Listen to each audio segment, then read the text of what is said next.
Lean into that. We're going to lean into this. Ohio players on the Soul Train with Fire.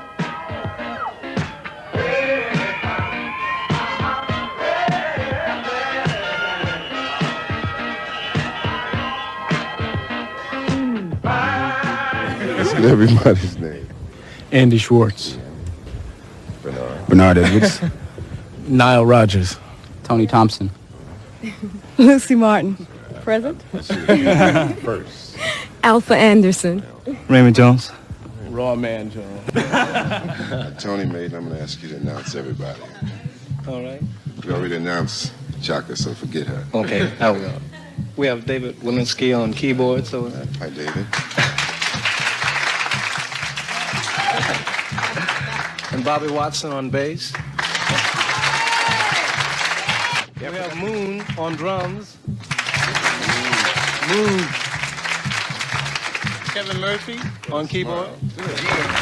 Let's see if we can find out what war is all about. Mr. BB, would you like to introduce the group? Yes, I'd like to start at my right, extreme right. You sure that's your right? No, not really. Go ahead. On organ, there's Lonnie Jordan. He plays everything he gets his hands on. On percussion and everything and anything, Papa D. On guitar and the leader of the group, Howard Scott. To the extreme back, Harold Brown on drums.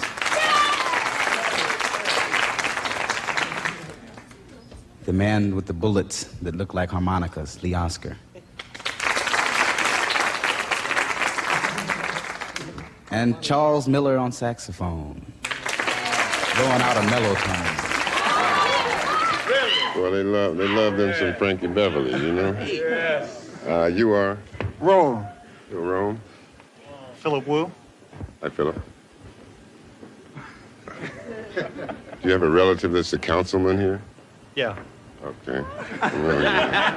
Don't mess with him. Ron Smith. All right. Robin Dewey. Okay. Michael White. William Bryant. Vernon Ice Black. McKinley Williams. Okay. Who's this guy?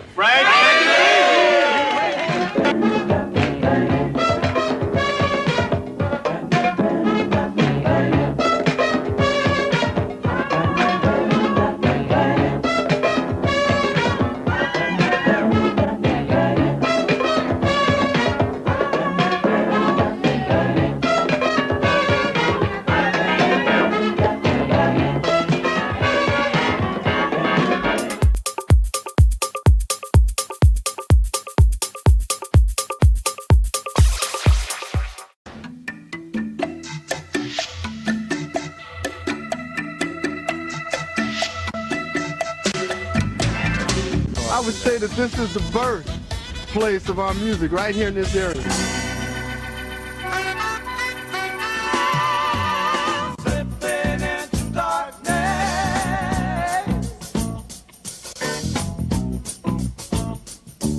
We started playing in the clubs in this whole area in the South Bay. When we were coming up here, tons of blues clubs out there. San Pedro used to be sort of like the way New Orleans is today. Just That's right. Clubs on every corner, and we had the opportunity to just get our musical background in all these clubs down here. Our music was influenced by reggae, salsa, merengue, mariachi, and the list goes on. The reason why war is so unique is because we have so many different ideas that we've taken and put together to create one sound. We weren't afraid to take chances. We never played safe. Our music wasn't a safe place to be for us. We didn't like to settle and be safe in a format.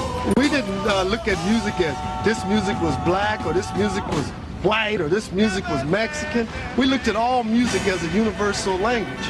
This area has a lot of fond memories. I know like one time we got down here and we started trying to experiment with a lot of music, and that's when we coined the phrase, we became the creators. The roots of the Ohio Players go back to Georgia bluesman Robert Ward. Beginning in 1959, Ward assembled some of the best young musicians around. Bassist Marshall Jones, Clarence Satchel on sax, and Pee Wee Middlebrooks on horns. They called themselves the Ohio Untouchables. The Ohio Untouchables cut a handful of records on the tiny Lupine label in Detroit and backed Wilson Pickett and the Falcons on their 1962 hit, I Found a Love. After Ward and bassist Marshall Jones got into a fist fight in 1964, the group broke up for good. There's only 3 licks passed. I hit him, he hit me, and I hit the ground. They replaced Ward with a 21-year-old guitar phenom from nearby Hamilton, Ohio, Leroy Sugarfoot Bonner. By 1967, the band had a new vibe and a new name. I wanted to be a musician. I wanted to be a player.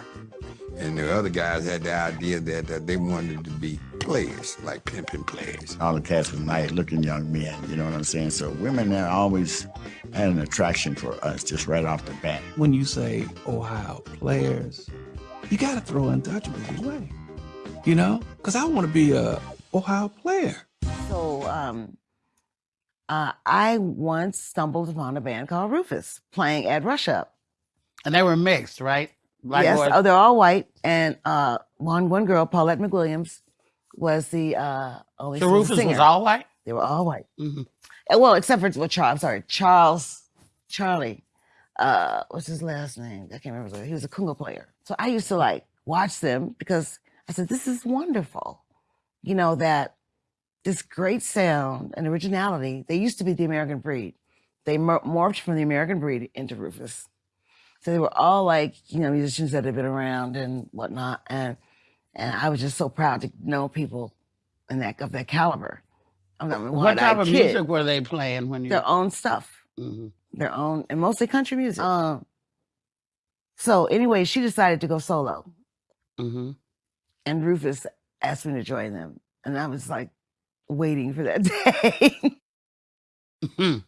And we started off singing country music. Nile Rodgers and Bernard Edwards, writers, producers, performers, and founders of CHIC. For years, Nile and Bernard searched for stardom. In 1977, their first record, Dance, Dance, Dance, quickly became the first of many monster hits for this talented duo. Soon afterwards, stars like Diana Ross, Sister Sledge, and Deborah Harry were knocking at the door for their services. The CHIC organization is the result of years of hard work and planning by Nile and Bernard, who've managed to cope with their new lifestyle and success with down-to-earth ease. Yeah, do it one more time. Mm-hmm. Okay. You and Bernard have been together for a long time, haven't you? Yeah, if my math is right, it's about 13 years. And, yeah. Have you been making music together for that? Absolutely. long? In other words, our relationship developed from music. I saw him walking down the street in the neighborhood with his bass, but we didn't hook up right then. You know, we lived one block away from each other. Mm-hmm. But when we eventually met, it was through music, and our friendship was revolved around music. And then we started getting all this pressure from outside that our songs weren't legitimate, they were lightweight, you know, they were disco, and, you know, and your art is, you know, something that's just a bit more sensitive than that. Yeah, I don't want a person to walk up on me and say, all you want to do is write a hit. Of course I do, but I mean, on an album of 8 tunes, I feel pretty strongly about at least 7 of the tunes, you know? So it's not like something I just do in my spare time. That's my work. I'm very serious about it. And we found that the press and a lot of the people around us weren't taking it serious. And a lot of the musicians loved us, you know, and that's the thing that kind of balanced everything off. And we started to talk to them more and to see that they appreciated and understood that we were musicians, we were writing songs, we were trying to change the sound, and we weren't just trying to make some quick money.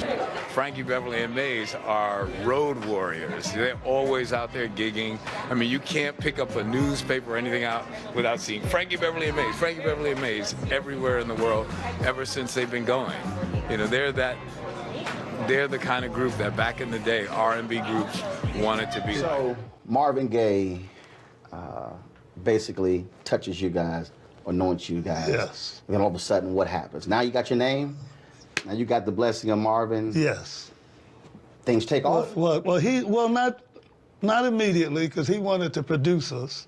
He originally wanted to produce a record on us. And so years went by, and the man was taking care of us. He bought us new equipment, paid about a year back rent, because we didn't have much, man. We all lived together, and How many? About 8 of us. 8 of y'all living in one place? Yeah. Marvin sat me down one day, Frank, hold on, man. You know I love you. Boo, boo, boo. Of course, man. Boo, boo. Listen, man, I can't do what I was normally trying to do. And you know, I'm an artist myself. I'm an artist. I mean, if I get a great song, I ain't giving it to you.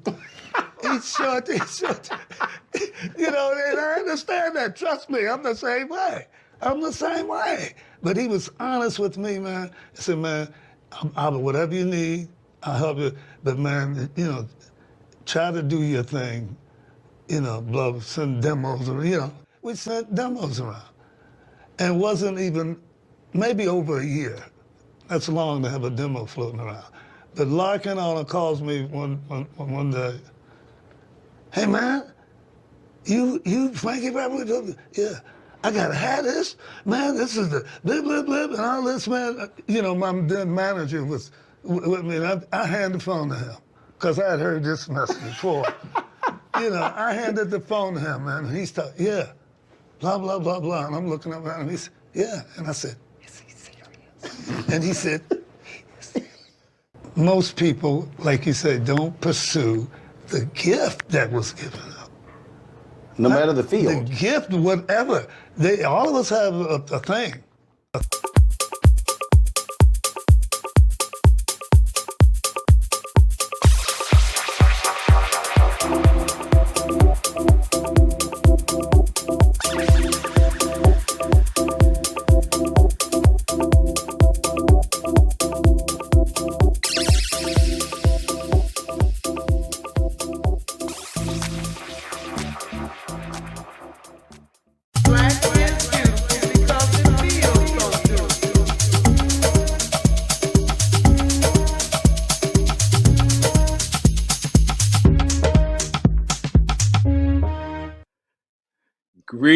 Greetings, welcome, beautiful people. Here we are for season 2 of In the Groove.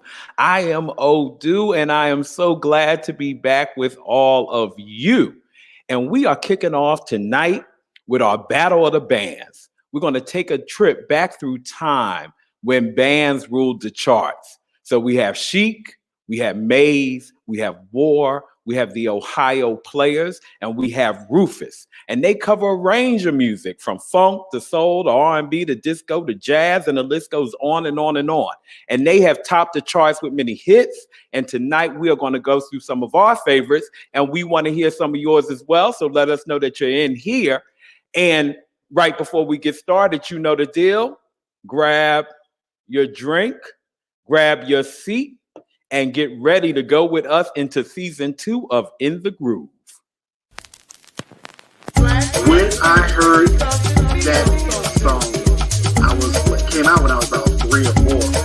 Well, which was absolutely amazing. I could go on and on. I love her. I love you. Oh, one more thing. Even after. We're so grateful for the music that has taught us how to love, how to live, how to dance, and how to jam. It's no coincidence that he just said, you know what, I'm just going to put this song right here at the beginning. It's going to be in America's Songbook. Y'all going to remember it. It's relevant and on point and on target at all times. And so during this time, it's not the time because you must touch your mic, boo-boo. You've done it before. Hey, welcome. Yo, season 2, baby. new All right. opening and stuff. It's like the real world. You know, you come back for season 2 on the show, you know, you got styling going on. Yes. Cosby's had new furniture. You know, we got hair. So there's a lot happening here. Well, I am so glad. What's going on, Groovemasters? How y'all doing? I'm good. How are you? We are great. I'm fine. I'm loving this Taka Boom action going on here, Renee. Right? Honey. Right. He's working it. Taka Yes. Boom, honey. Right, that's what I said. Season 2, baby. Folks out there, y'all better get ready. If you're not ready now, you're gonna be ready in a few. Let us know that you're here, though. I see Stanley in the house, and you know what we're here to do. But before we get started, we have to say Happy Black History Month. We're here in February. That's why we had to make it back right now. And this week, there are 2 things that I want to shout out. One thing was this week, we remember Don Cornelius and his transition. And also this week, another one of the elders or ancestors, rather, that I'll speak of is Ellis Hazlett, because the NAACP Image Awards for 2021 were just announced. And Melissa Hazlett, shout out to you. That's his niece. Mr. Soul, the documentary on his life, is nominated for Best Documentary, and she's nominated for Best Writing in a Film, Television. Best Writing in a Documentary, Television, or Motion Picture. So, boom. And that's why, like tonight, and you saw it in the opening, we will be featuring quite a few Soul Train clips to honor that. We'll also be featuring some TV one. We just, you know, we black all the time, but it's gonna be like as black as you gonna get, right? Black. And so, right. Mega black, ultra black, uber black, black on black, black to the black to black, black to black, and a hip. So, on that note, let's raise a glass and toast, and then we'll get right into the show. And I'm gonna stay with this. And for Don Cornelius, Ellis Hazlett, and we know we've lost many legends, and one that we must acknowledge, the Queen, Miss Cicely Tyson. We're going to take this moment and just say this. What's beautiful and what we get to appreciate in this moment is the ancestors were warriors. They fought, they conquered, they destroyed. And we have the opportunity now to be champions and carry on their legacy. So for that, let's raise a glass. Ashe. Right. Season 2. And one thing now I got to remember, we just had our new docu piece, opening act, starting off the show. So we got to actually hear from the artists in their own words, which was great. And the one thing I know now is not to make my drink too early, because that's a lot of time to be like sitting here cocktailing and then coming to the show. You make sure we do what we're supposed to do. But we about to do it. So here we are. We're going to talk Battle of the Bands. Now, we already done heard from folks. Well, what about this band? Why you ain't picked that? It's an hour show, 5 bands. And one thing, just to be clear, there's some bands that, you know, are just so mega that it didn't, like Earth, Wind, and Fire. We know Earth, Wind, and Fire. We've done Earth, Wind, and Fire on the show. Their catalog is extreme. The Commodores, the Isley Brothers, etc. So we worked with artists that we could actually talk about and fit in here. And the beauty when we all picked our selections was that they represent different archetypes of bands. So, well, you know what? Let's get into the package and then let's talk about it. Hit it, Sue. Right now, we're going to slip on into darkness a little bit, all right? Give it up for Warren, Mr. Fred Williamson.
All right, Yes. here we go. Yeah, yo. And even, I didn't even say rock and all the other genres that we just heard that we're about to get into. And luckily, I remembered to turn my mic off because I started singing along and I was like, oh man, we're going to lose everybody watching.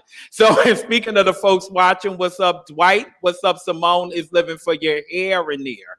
And what is up, Louie is in the house. So, we're going to take it chronologically. So just so folks out there know, what we decided to do was pick one album, the definitive album, the album that was the game changer for us, that we really connected with the band. And we'll go in the order that the albums were released. So we're going to kick off with Donnell, War, All Day Music. Hey, yes. All Day Music from War, 1971. What was I? 4. That was just the title track itself. It was just so we got the notes going a step there, and that's training my 4-year-old ear to listen for progressions that I didn't even know that I was training for or listening for, and I think Slipping in the Darkness is on that album as well. They just sounded funky. They just sounded funky. And I know that and the funny thing is, I know that they came out of the West Coast, but I don't understand why it is that War in my brain always makes me think of the East Coast. I don't know why. It's probably because of the word ghetto being associated with them, and I think of ghetto as in tenements and projects and all that stuff, but I automatically put War on the East Coast. I don't know why. It's just my own funky craziness. But anyway, All Day Music. Love the album. Love the title track. Is one of my favorites to even come from that whole catalog. And it finds its way on many a playlist. No, I mean, yeah, that's a great album. And shout out to the Soul Train dancers. I mean, they hit the breakdown seriously on Slipping in the Darkness. And just so folks know, that's like the episode. Once Soul Train did a dance contest, that's that episode. So them kids was trying to win them $2,500 scholarships. They was breaking backs. But definitely, War, I mean, when we look at that, we speak about the West Coast, we think about Tower of Power. We think about all that kind of thing that was happening out there, the multiracialism that was going on. And so when you have the races coming together, you have the styles of music coming together, and they create, one of those groups that give us that musical gumbo that we love to eat up. So, definitely War is it. And musical, then we're going to fast gumbo. forward. I like that. Yeah, musical gumbo. Oh, like that. Yeah, exactly. Season 2, I got to come back with something. Exactly. I was, in my brain, I was thinking patchwork quilt, but I like yours better. There you go. I like yours better. Musical Potluck gumbo. dinner. We got it because Trevor then already got America's Songbook, so we can't mess with that. We got to come up with our own stuff. So, and speaking of Trevor, let's move into 1974 and let's get Rufusized. So, Rufusized. I picked Rufusized because, Shaka, she's my favorite. So they came out with Rags to Rufus the year before. And, everybody loved Tell Me Something Good. And, I love Shaka. She hit my soul with that fire, that voice and everything. But Rufusized, they rushed this album out. And usually when you rush an album out, it's not all like good. But that Rufusized album, that hit. They hit with that Once You Get Started. And then they came out with that Pack My Bags and then Stop On By. But the song that really, really hit me was, and it's funny that you picked it, I'm a woman, I'm a backbone, because my family, they were led by women. The backbone of my family was women. And I related to that song because y'all know how I talk about my mama and my grandmother, and that song just hit me. And that album, every song on that album was just like fire. Shaka, I don't know what she was doing with that album, but she just said, I'm going to come in here and I'm going to hit it. And Rufus, at that time, I don't know what they were doing either, but they just could do no wrong. Shaka, every note on that album was bad. Rufus, every note on that album was bad. They were just in sync on that album. And that album, for me, solidified Rufus and Shaka Khan. So that's why I picked that album. I love that album. I can listen to that album 10 times a day, and it just never gets tired for me. Never gets tired for me. Love it. Well, good. Well, trust me. We know Rufus, we know Shaka, we know we got fans out there. Stanley talking about lips and hips. Shaka's his girl too. I see Lady Joyce Martin has joined us. So folks are coming in the room. And Donnell, something, because I know you and the Rufus too. Anything you want to add to that? Just I love the fact that Rufus as a band stands well on its own. I mean, yes, Shaka, of course, and Shaka is one of my favorites too. But I love the fact. I think it probably also speaks of Shaka's versatility. I can work here, or I can work solo. Right now, I'm here, and I am going to be an instrument to help serve the bigger piece. So I love Rufus as a band. You mentioned the Rags to Rufus album, and I just thought Smoking Room. That's my cut from there. Okay. So, All right. Hold on. Yeah, We're going to start talking about his ear. Hold on a second, because we got a lot more bands to do. And I want to jump in with Rufus. It's funny because the two songs for me on that album are Your Smile and Please Pardon Me. To this day, please pardon me if I hear that song, I am transported into another place. And to pick up with what Donnell said, yeah, that's why I picked that clip, because it's an opportunity where Shaka's not singing, to hear the band and for people to really connect with the fact that Rufus was a band. And as we heard in the opening act, that they were gigging, she was gigging, and they eventually came together. And fortunately for all of us, they did, because the music that they produced. Well, look, that's why we're talking about them. One more thing that will lead me into 1978 and my group CHIC is Master Jam. And the reason I'm saying that and leading in is because Master Jam in that whole period of time represents when I started to get my own records and my own albums. And I know for all of us, like, that's a period. It's one thing when we listening to what Trevor will talk about his aunties, our parents, etc. But when you start picking up your own stuff, then it's on. And that's going to take me right into 1978 and say CHIC. So here it is, right? I couldn't help but to love CHIC. As a little kid, if it was nothing else, I loved to dance, and I couldn't wait to grow up and get to the disco. And I loved clothes, and I wanted to be a fashion designer. So the name CHIC alone did, and then I had on, so just so the folks out there don't know, I typically wear two things before I figure out what I'm gonna wear on the show. I realized I was doing CHIC, so I had to go get a shirt with some buttons and try to dress it up a little bit so I could talk about them right. Now, 1978, so this album comes out, and I'm 11 years old. Now, at that time, I used to make my own charts, like my own singles charts, and I would write them out and weekly, like couldn't tell me I wasn't Billboard. But Say CHIC was this first album that I actually decided I wanted to write about. And it hit me in this way. And I'll tell you why. First of all, the band.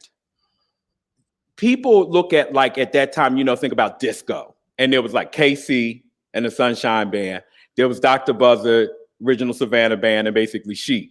And the thing for me that was different about CHIC was the other band, there was this kitschy thing happening with dress and style and all of that back then. We could also look at Manhattan Transfer, Pointer Sisters, etc. CHIC was like, no.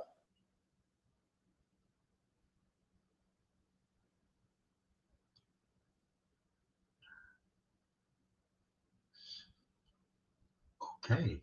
Chic was like, no. That was it. Chic was like, no, we're were going to like, give you all no. this music and you're going to like it. And they were amazing. Chic was amazing. Yeah, Chic was amazing. They were. Bernard and Nile, they were in the pocket with their groove, and they had that groove throughout their whole career and the work that they did with other people as well. I love that album as well. Say Chic is one of my favorite albums by them. But what I love for them, we love their dance music. We know that, right? We can jam to them all night long, but they also were great at doing ballads and instrumentals.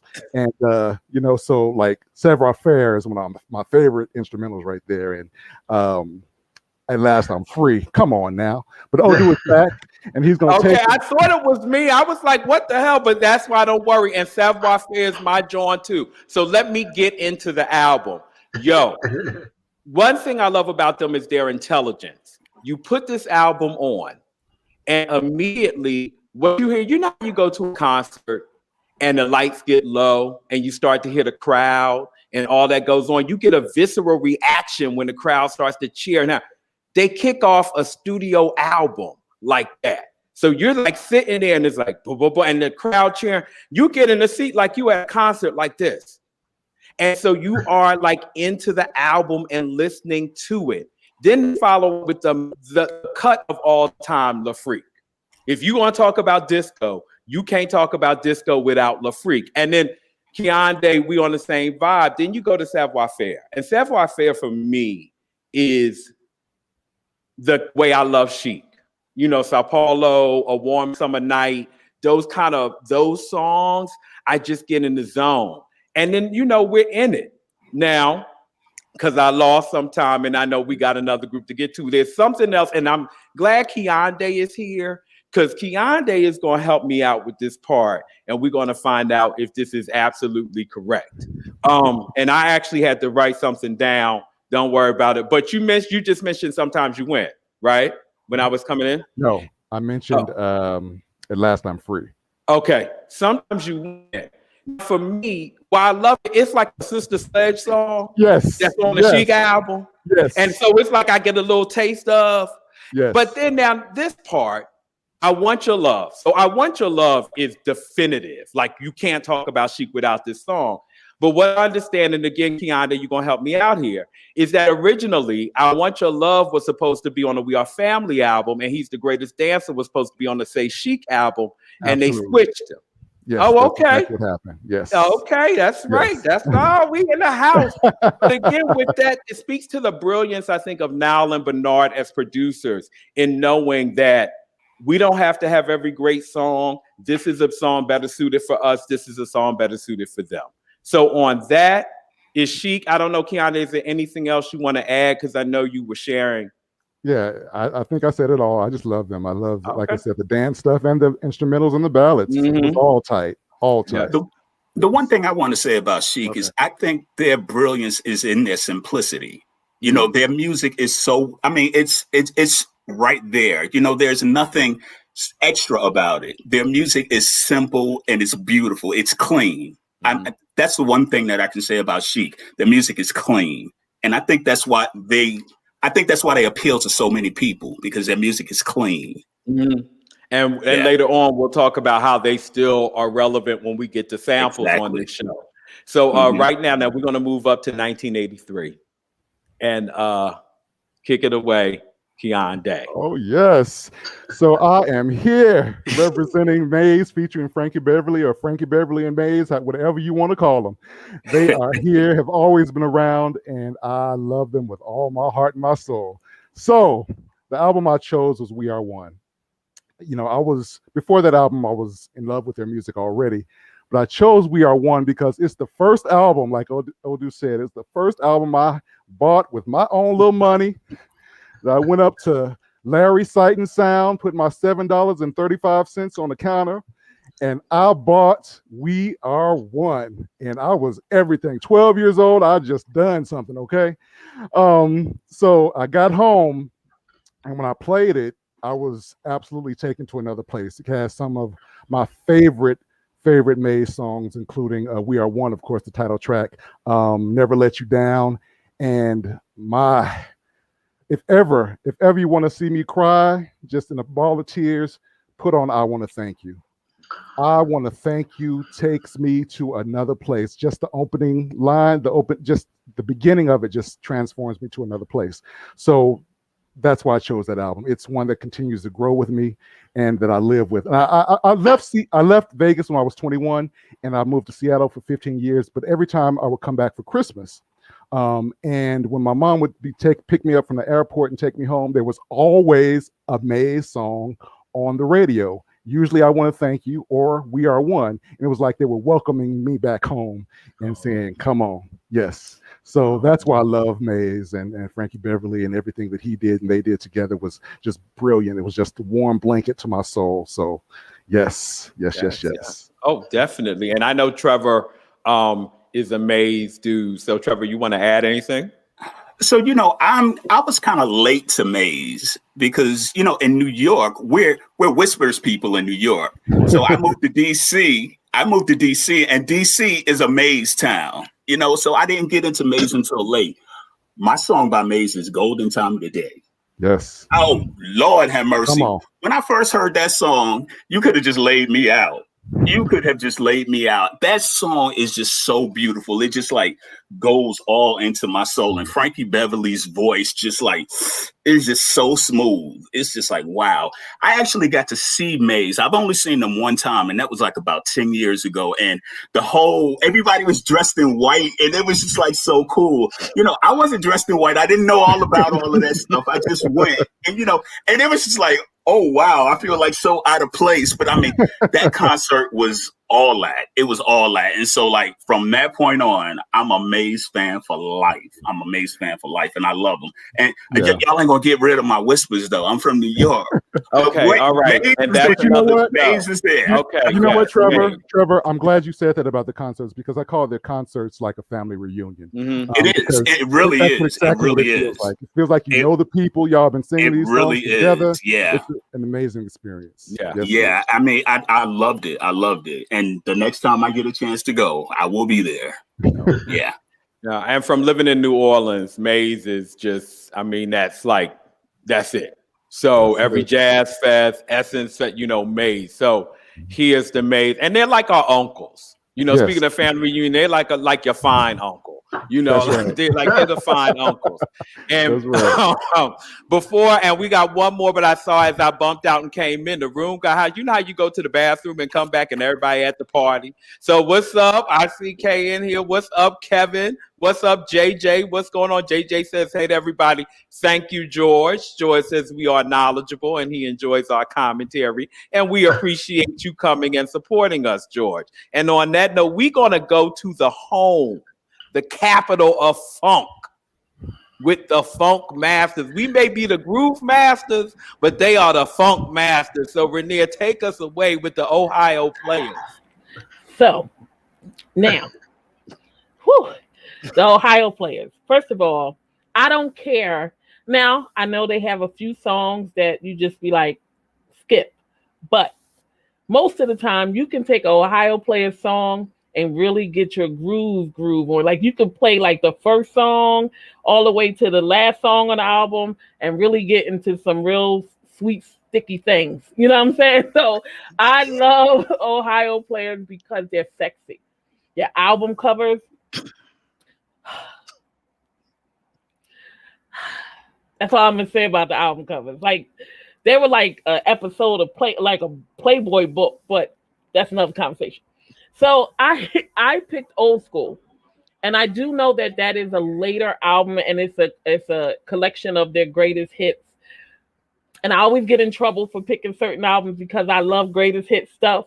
But when I think about my memories of Ohio Players, that's the album that I was introduced to them with. You're talking about a live album, so I'm from Philly, so I'm hanging with one of my friends. He had already turned me on to Blue Magic and everybody else. And then he goes, I want you to hear something.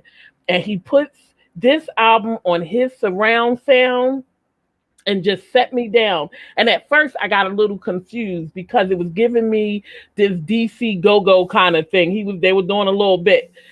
But then as the music started going on, I was like, wait a minute, what is this? I like this.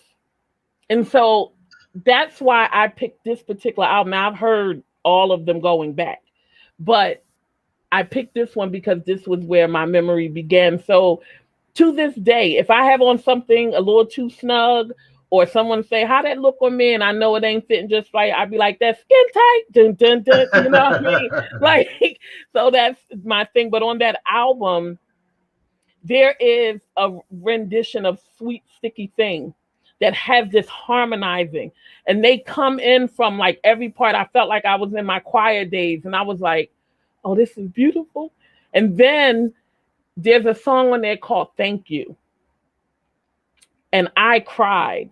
I'm always crying. Y'all know I'm a waterhead, but I cried because the way he brought that song from his belly. I felt like I was outside, couldn't get in the Dell because I wasn't old enough, but we were close enough to hear it coming out into Fairmount Park. And, so it was that. And then the thing that stuck out to me, and I know that this was a live album, they did it on tour, down in Atlanta, and the band was different then, because by then the only two people that were left was Cuba Jones and Sugarfoot. But I don't think it sounded any different. Like it didn't, like you didn't listen to it and be like, oh no, this old school, they need to leave it in old school. Like it almost sounded just like it did 20 years before. So that's what made me pick that particular album. And I'm not gonna even talk about I Want to Be Free. That soprano falsetto, like they get right an octave right above it and lay right on top of it, and you just like free, that thing comes. So like I said, I could have picked another album. I get it, but as far as a memory of the Ohio Players, what turned me onto them was this particular old school album. Oh, no, no, it's no issue. I mean, and live albums, it came up, before. I mean, we're talking about bands, and often for bands, live albums is where you really experience them. And that's the testimony to a band, which is why, most of these bands are still touring today. If the members are around, or if they've restructured or whatever, because that's how people see them. I mean, it's important. We talk about Maze, we talk about CHIC, we talk about these bands, and the only band we're talking about that even has a Grammy is Rufus. So these bands have gigged and worked and really hit it on the road. So that, that's what they represent. And I laughed when she said, because I know about the Robin Hood Del East. So I know, baby, I know about the outdoor concerts and stuff. So we've been talking a lot about crying, but these bands also make us dance. So let's jump into that a little bit, Sue.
All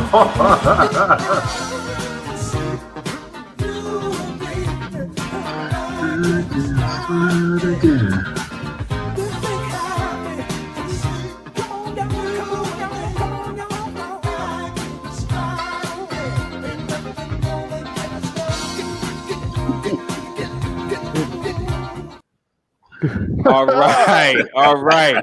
Who was that? Was that you, Donnell, that didn't have your mic muted? That was singing. I saw it. So he all in. I said just like somebody uncle. And speaking of uncles, yes, Stanley, they are sexy. That's why that opening part went so long. Because we had to see them walk up, and we had to see that side view of them white pants and them hind parts. I know it's a music show, but you know when we get to this time of night and we that, So anyway, let's go back and let's start with Trevor Ain't Nobody. So Ain't Nobody, Rufus. So you know from those first opening notes, you standing in the club dancing those first opening notes, you hear that, you know it's Rufus, you know it's Ain't Nobody, and you know you're gonna dance. I don't care what kind of crowd it is, you know you're gonna be on the floor dancing. David Hawk Walensky, when he wrote that song, he said, okay, I'm gonna do something with this song. I'm gonna get this group together and we're gonna have a hit with this song. I've been in a few different countries and a few different types of clubs, and that song will always get people on the floor. It's not the fastest song, and it's not the most energetic song, but it's something about that song that will get you on the floor. Everybody knows the song, and everybody is going to feel good when that song comes on. I love that song. I love the energy that it has. I love the words and everything, that song. And I wish I was in the studio when they put that song together, when they recorded that song. I wonder what the feeling was when they recorded that song. I know it was part of, it was like 2 songs from the live album, but I want to know what the energy was when they recorded that song, because it's like a perfect song. It really is. Everything about that song is perfect, and I think people feel that when it's put on, when it's played, so that's my dance song from Rufus. Right. Well, yeah. Well, thank you. And now we about to go out of this world with war with one of my favorites. Go on, Donnell. Galaxy. That song is everything. Piggybacking on Trevor, when you hear the beginning, in fact, I was looking at our chosen songs from each of the panelists in this particular section. When you hear the beginning, you know some stuff is about to jump off. Boom, boom, boom, boom, boom, boom, boom, boom. Oh, here we go. Okay, here we go. And then the piano come in. Dun, dun, dun, dun. I mean, it's just, oh my gosh. Galaxy came out in what, 78? It's like put on your dancer shoes, because you're getting ready to get on this flow. And no, you are not about to escape into the galaxy. No, you are going to stay right here on Earth, and I'm going to take you there. And whether you want to go or not, you're getting ready to go there. And that's all the marks of a good dance song. A funky beat, yeah. Something that's irresistible, yeah. I mean, this song I'm not talking about in the sampling part, but was it Sean Puffy Combe or was it Jennifer Lopez's video? Whichever one it was, they was doing the dance song sequence. Yes, and then the dance sequence went into Galaxy from War, just the bass line. And I'm not a big fan of either one of those two, but when that bass line came in on that video and they started dancing, I was like, oh, I was right there for it. So yeah, they won me over with that one. Oh yeah, and that's from the time of hard dancing. Real dancing, people, and not just young, grown folks. 60-year-old people was hard dancing in the disco, and Galaxy was definitely one of the tracks. So now we're gonna ride on the love roller coaster. Again, another song. Dun dun dun dun dun. As soon as you hear that you be like, oh, I know what that is. Let me tell you something. First of all, the song. I get warm about. Let me tell you something. My whole look tonight is paying homage to the Jam album and the Ecstasy album with the We chain see and the Mother head. Finest. Come you see what on. I'm saying? Yeah. So, but Love Roller Coaster, like you hear the song and you hear like it's about a relationship that goes up and down. But what a lot of people don't realize, especially if they are not like into music, that the guitar goes up and down in the background of the song. It goes from the key of C down to A, and it comes back up from A, comes back up to A to C. And that's part of like the interesting breakdown of the whole roller coaster piece. It is a brilliant, brilliant thing. I love this song. Now, what I did not know, and I cannot talk about this song without not talking about the urban legend of Love's Roller Coaster, where there's that instrumental piece, and way back in the background, you hear this screeching of this. Well, it sounds like a screeching woman. They say that it was just, Billy Beck imitating this sound of being on a roller coaster. But a DJ made a remark one day, and it started this theory that there was someone being hurt, harmed, or some animal being hurt, harmed in the background. And for a long time, no Ohio players let that thing ride. They said it sells records. We're going to let that thing ride. And I'm going to tell you, I heard it late one night, had the headphones and really listened to it. And because I was looking for it, I don't know. I had a thought. I had to cut on all the lights for a little bit. But I love Love's Roller Coaster because I feel like it is a song that no matter what you're doing, it's going to get you up. And even if you don't get out the bed, you're going to be like, so that's why I picked that for my dance track. Oh yeah, that was like a household staple. And Kevin said, yes, it was J-Lo's video. What's up? I see Bill's in the house. What's up? Teddy's in the house. And for me, I'm gonna get into mine. And I picked a Warm Summer Night, and I did that because all Chic dance songs are just so well known. And Warm Summer Night is from the Risque album, and it's actually not a dance. It's a ballad. It's a smooth tropical vibe, like I said earlier. Well, I don't normally like when remixes take a song from there to somewhere else, but I have to give it to King Britt for a couple reasons. One, always got to shout out Philly, King Britt. If you know King James Records from Philly, then King Britt is part of that legacy. King Britt went to Central High. I went to Central High. I'm class of 243. He's class of 245. And this track is called it's the Scuba Remix. Y'all got to go get this and look this up. It's amazing. And if I'm not mistaken, I wish DJ Aaron was in the house. I could find this out. For the house heads out there who know Jeffy Guillaume, who's a Haitian artist who gets played a lot in house music, he has a song called The Prayer.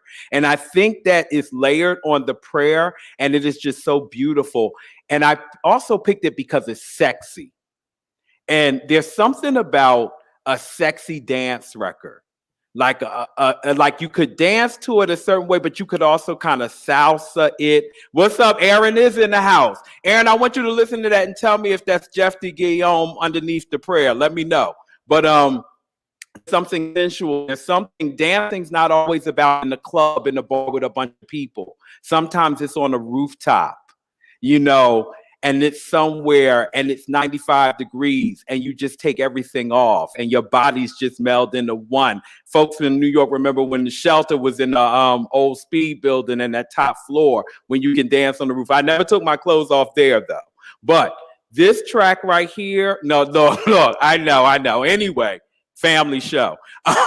But if you want that sensual one-on-one, you and I and no one else matters, that remix is it. So that's why I picked that one for tonight. And then we're going to get back in stride. Whoo! So if you do not groove to Back in Stride, I suggest you check your pulse, examine your heartbeat, because something is wrong with you. Back in Stride is one of those jams that continues to jam to this day. Right from the opening of it, you are back in stride again. I just love it. It feels like a backyard barbecue. Their music just feels like that. And they always had music that felt good to your soul and to your spirit. But this time, we're just having fun. We're just having fun. We are grooving. We're, with our boys, and we're just having a good time. that's why I love Back in Stride. But the video, videos have come a long way since that video. But I remember back then, we were just amazed at the big shoe, the big house shoe, or the store, and the dancing shoes and all that kind of stuff. That was just fascinating to us. That was the bomb. But Odu, I just got to say it again, and you were absolutely right. Frankie Beverly and Rome Lowry in those white pants. My God, baby. I sat and watched this video 15 times making this package. Just look at that part. And maybe it's not right. Let me check it again. Let me read it. And look, and I'm gonna tell you, Keondae sound like our uncle. He said this is jam. That's the bomb. I'm like, I was looking out for Ain't Nobody, Love Roller Coaster. I said, if this ain't the Black family reunion going on. But it speaks to this music. All right, J. Cross got me. Yes, that remix is everything. What's up? Yes, the B-side of Good Times, A Warm Summer Night. I see folks are still in here. Love when y'all talk to us. But again, like, this music lives on. This music is not from that time period, and we're going back and we're talking about things we have to remember. These things are still present, and not just present in their original form, but also present in samples. So let's see kind of where the music has come from then to today. So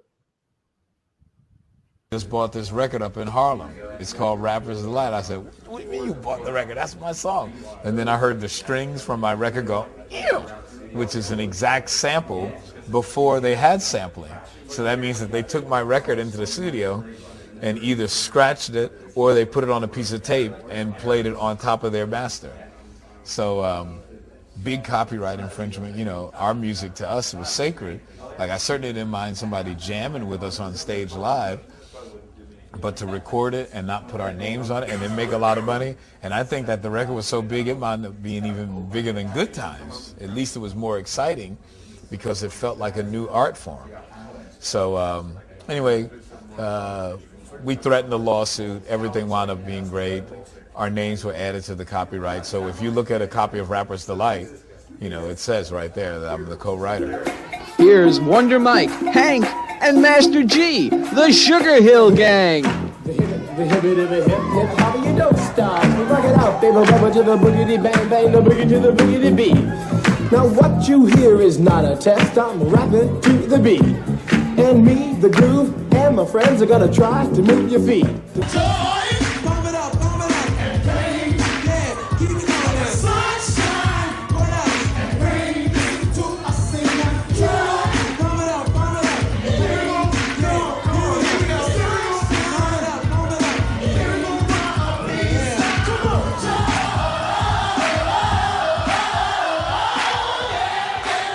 Shot your mouth ties like Sinatra. Peruvians tried to do me in.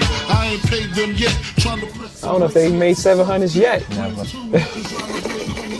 Wow. Jay-Z and Biggie Smalls, nigga, shit your drawers. They're going out to all. You don't stop.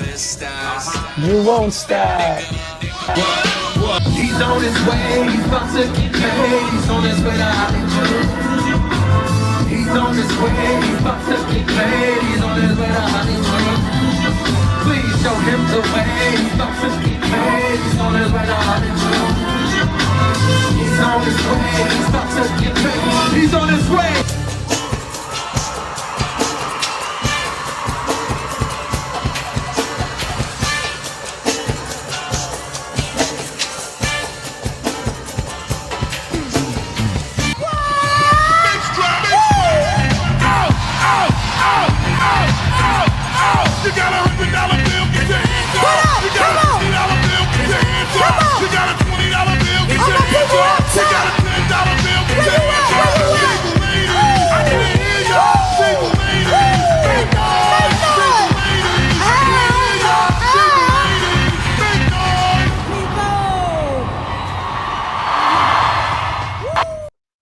Yo, where the party at? Yo, so samples and beautiful. We start off. You hear Nile Rodgers in his own words tell the story, and what's amazing at that point is Good Times came out the beginning of the summer. Rapper's Delight was out by the fall, so it was like no time. And then that took us on this road that we stay on now. that is the road that we call samples. So we're going to go right into Trevor. So, J. Cole, he actually sampled Hollywood in this song called Central Pay. Well, everybody knows Hollywood by Rufus. And, you know, Hollywood is a song about somebody going to Hollywood and living out their dreams. Central Pay is a song about somebody going to Hollywood, living out their dreams, but afraid to actually live out their dreams because they think it's going to change them. I think J. Cole is a genius. You know, he took Rufus's song, you know, kind of kept the same meaning, but, you know, took it and, you know, like dealt with his own feelings, you know, because, you know, J. Cole is deep. He's really deep. You know, he's not one of those rappers that's going to go out there and, you know, like deal with everybody deal with Hollywood the way that everybody else deals with it. J. Cole is a little low key. You know, so he put his feelings out there on that song. And I love the way he did it. You know, he just put it out there. You know, he's in Hollywood. He's going out there, but he's afraid that it's going to change him. And I love the way that he did that. He sampled Rufus and Shaka. He put his truth out there, but he kept the meaning of her song. I just love the way he did that. I love the way he did it. The man is a genius. He's a genius. I love it. And he talks a lot in concert about that song and that experience with that. So I know even for him, like that's one of those songs when he does it, it really takes him into a place. So, yeah. And one of the things is, you know, we have samples work out different ways. Some people just use the whole thing. Some people use the chorus. It always plays out. And then there's artists who, if you don't know the song, you won't know the song sometimes. And right. Janet, to me, is one of those. So we can go to Donnell with that. Oh, what no way I was gonna not know that song, because Janet, this is that track is from the Velvet Rope album, which is a critical darling of Janet fans. But it's the part that she uses, dum dum dum dum dum dum dum dum dum dum dum, the bass. I guess that's the big thing about all samples, or most samples, is that if you got a licking and kicking bass line, then you have a good sample. And so that sample helped me enjoy that song.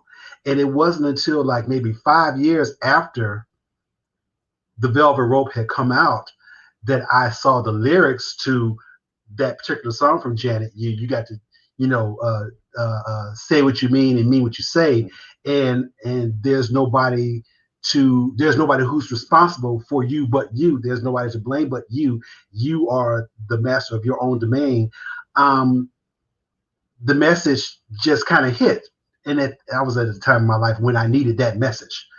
So I like the fact that she used a sample, something old, something borrowed, and made a message that is good for everyone at all time, being that you are the one who is responsible for you. And then she tied that message in with the bass that you can feel in your heart, in your head, and in your toenails. So yes, I love that. You gonna tell them the song it was sampled from? Yeah, there we go. Yeah, Cisco Kid. Okay. Cisco Kid. It came from War Cisco Kid. Yes.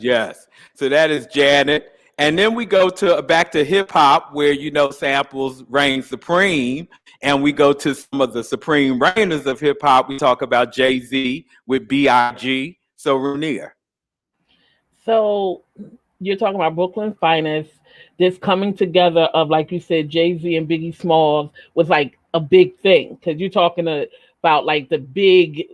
There was no one, and there never will be anyone like Jay-Z, and there was no one and never will ever be anyone like Biggie Smalls. So when you bring those two together, everybody was like, what? So underneath in that dun-dun-dun, dun-dun-dun, and that no is Ecstasy by the Ohio Players. Now I'm clear, Rick Ross used it too in World's Finest, the exact same thing. But some kind of way, I say Jay-Z hip-hopped it. Like it has a deeper depth than the way Rick Ross used it. So that's why I picked this song. And it's another song that it's not blatant. Like it's not the whole thing, but it's enough of it that if you know the Ohio players, you'd be like, wait a minute. Because I like Ecstasy. Ecstasy is one of, everything is sexy about Ohio players. And y'all better be glad I'm drinking Crystal Light because I might say something else. But everything's sexy about Ohio players. So in this weird way, that Jay-Z used this sexy beat under a hard hip hop song. And when it came together, it gave you, he married them in a way that it just made you lean back and be like this. It just gave you the nod. You don't even want to dance. You don't want to do anything else. You just want to nod. And so that's why I picked Brooklyn's Finest. All right. Well, as a Brooklyn kid, hey, word. And I know they said, well, damn, New Orleans, Philly, but yeah, I done lived a lot of places. So again, now we go back to, as Rainier said, there's that where you have to listen. Then there's that if you don't know, we just gonna name the song after the song, so you gonna know. So go ahead, Keontae. Yes, Rob Bass and DJ Easy Rock did Joy and Pain from Maze. And this was released in 1988. At first, when I first heard it, I was a little offended because, my boy's Maze. But the song was so big for them and you couldn't deny the sample. I mean, it was right there in the title of the song. It was in the chorus. And so it was just right in your face. And they did a wonderful job of connecting an older audience that loved Maze to a hip hop audience that was enjoying it at the same time. And when I saw them in concert, they would do it. It was almost like I was at a Maze concert because how the audience responded to it. And it wasn't because Rob Bass was such a dope MC. Well, it was because the song was so familiar and everybody knew Joy and Pain and we jamming to Joy and Pain. So that shows how loved the song was and how it connected to audiences, to demographics. And it's still hot. It's still hot. But Joy and Pain. Oh, yeah, and it was that time. I'm sorry not to do that, but yeah, I mean, we got those rap classics that are like questionable, but you play them at a party, we gonna get in. We gonna get it in. I mean, and even getting to this one, and yes, even George, what up? Not just, we don't always just have samples. Sometimes there's remakes, so like Donna Allen's version of Joy and Pain and a lot of the songs. But back to this kind of the party songs. We started with Chic. And we land here with Chic. Chic Chair. Now, I done talked about it enough tonight. Da-da-da-da-da, bounce, bounce. Faith, Love Like This. Her second album, lead single. It was her first crossover hit. That was it. But then, again, we talk about Time Lapse. Less than a year later, here comes Fat Man Scoop. We almost, like, he sampled a sample. So we got Faith sampling Chic, and then he said, well, I ain't got to do nothing.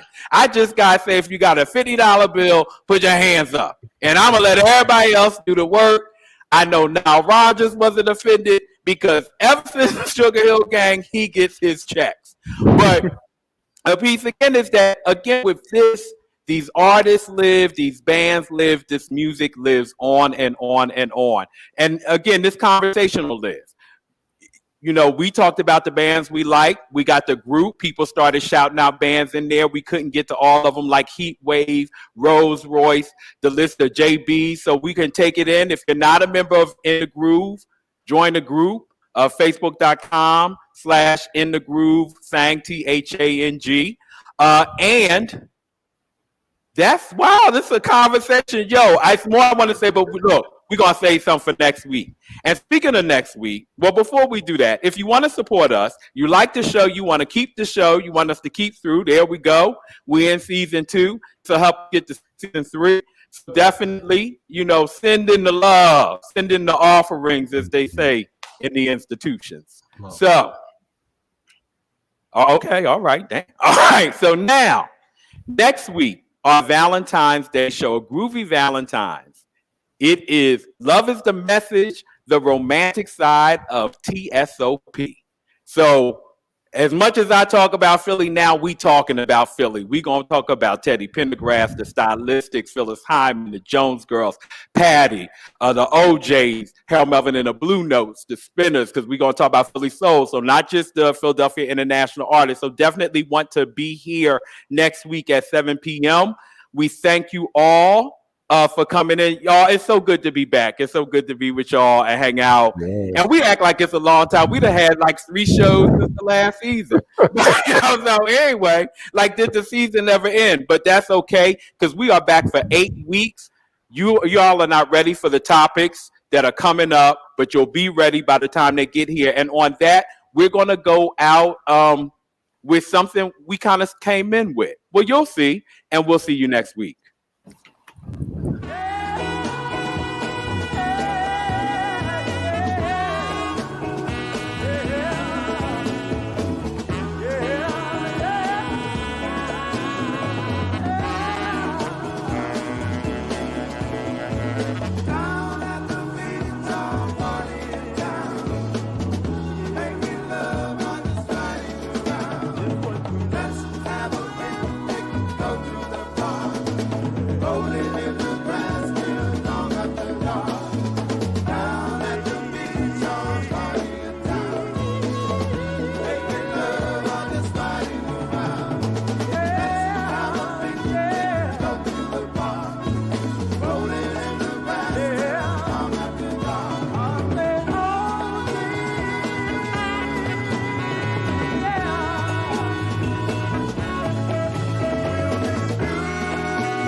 Soul Train has been brought